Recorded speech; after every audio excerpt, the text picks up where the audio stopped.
Salut! Alors aujourd'hui, on se pose la question, est-ce que l'infidélité a un rapport avec la beauté? Plus exactement, est-ce qu'on trompe parce que la personne en face de nous n'est pas beau, n'est pas belle, etc. Donc, par rapport à mes lectures personnelles, à mon expérience personnelle et aux témoignages que les gens me rapportent, et par rapport aussi à l'analyse des situations, des problématiques que je lis, franchement, non. En tout cas, c'est pas la motivation première. Que tu sois pas un top modèle ou que tu appartiens pas à la catégorie des personnes qui fait beaucoup de sport, etc. ou qui est super joli ou super beau. En passant, la beauté, elle est tout à fait relative. C'est pas à cause de ça que ton compagnon ou ta compagne va te tromper. Donc arrête de croire que c'est de ta faute, arrête de croire que c'est parce que tu ressembles à rien qu'il a fait ça. L'infidélité, elle se justifie de plusieurs façons et c'est pas ça le problème. Premier, je te dirais. D'abord, tu peux voir, il y a sûrement quelqu'un dans ton entourage et peut-être que c'est toi cette personne qui est une personne jolie, qui fait des efforts, qui fait du sport, qui mange bien, qui fait attention à sa ligne, qui s'habille bien et pourtant tu as pu avoir un conjoint infidèle ou une conjointe infidèle. Donc voilà, c'est pas la beauté ne justifie pas que ton partenaire sera fidèle avec toi. Oui, ça aide parce que bien sûr, le physique entretient un petit peu quand même la chimie sexuelle. Mais il y a ce qu'il y a dans la tête aussi, mais il y a autre chose qui peuvent entretenir cette alchimie. Et puis, c'est vraiment pas ta faute, même si, oui, bien évidemment, quand on entre dans une relation de couple, quand on a des enfants, on perd nos habitudes de célibataire, on fait moins de sport, on a moins de temps à consacrer à notre corps, au maquillage ou au sport encore.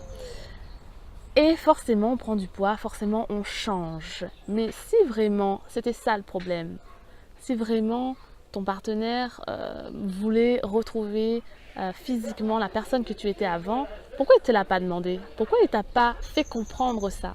D'abord, l'erreur commence ici. Si ton partenaire avait un besoin de raviver la flamme physiquement entre vous, il aurait dû te dire à un moment donné qu'il y avait un problème et qu'il fallait que vous deux, vous repreniez en main. D'accord? Donc, c'est pas toi le problème. C'est pas toi. Ensuite, voilà, l'infidélité, c'est pas seulement dû à toi, c'est pas du tout dû à toi. Ça peut venir d'un manque de confiance en ton partenaire, c'est-à-dire ton partenaire qui a un manque de confiance en lui et qui va aller séduire pour surmonter ce manque de confiance-là.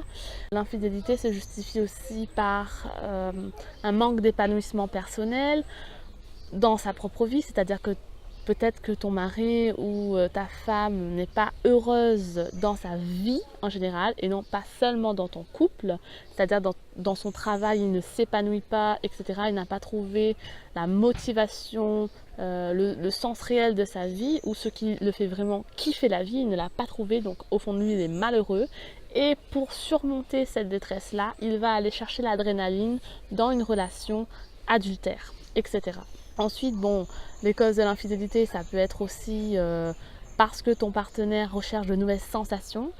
On a cette excuse-là des hommes surtout, mais on peut l'avoir aussi des femmes. Bref, tout ça pour te dire que les causes de l'infidélité sont très variées et qu'il faudrait vraiment regarder en profondeur ce qui s'est passé dans votre relation pour pouvoir comprendre pourquoi ça s'est passé.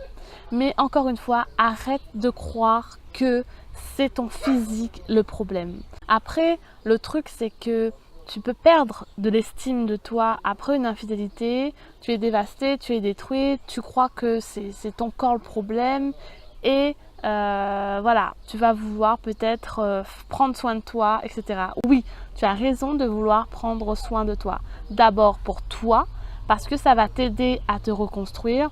Le sport, ça va être un moyen de tirer tes nerfs, ça va être aussi un moyen de reprendre confiance en toi, parce que c'est pas une question de redevenir un canon de beauté ou etc.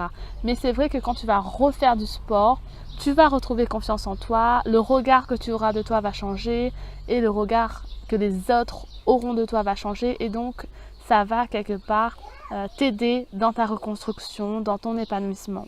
Mais voilà, c'est pas parce que, entre guillemets, tu n'es pas un top modèle que qu'il t'a trompé ou qu'elle t'a trompé. En tout cas, si c'est la raison pour laquelle il t'a trompé, ben, la relation était superficielle et cette relation peut-être elle n'en vaut pas la peine. Donc voilà, arrête de te dévaloriser physiquement. Tu n'es pas la personne la plus moche au monde. Tu es une belle personne. Oui, tu pourrais faire du sport, ça te ferait du bien. Oui, tu pourrais revoir ton alimentation, ça te ferait du bien. Et si tu veux qu'on se reconstruise par rapport à tout ça, on peut ensemble refaire du sport, on peut ensemble procéder à une remise en forme. Qu'est-ce que t'en dis? Je te fais de gros bisous remplis d'amour et tu es belle, tu es beau et je te dis à la prochaine pour une autre vidéo.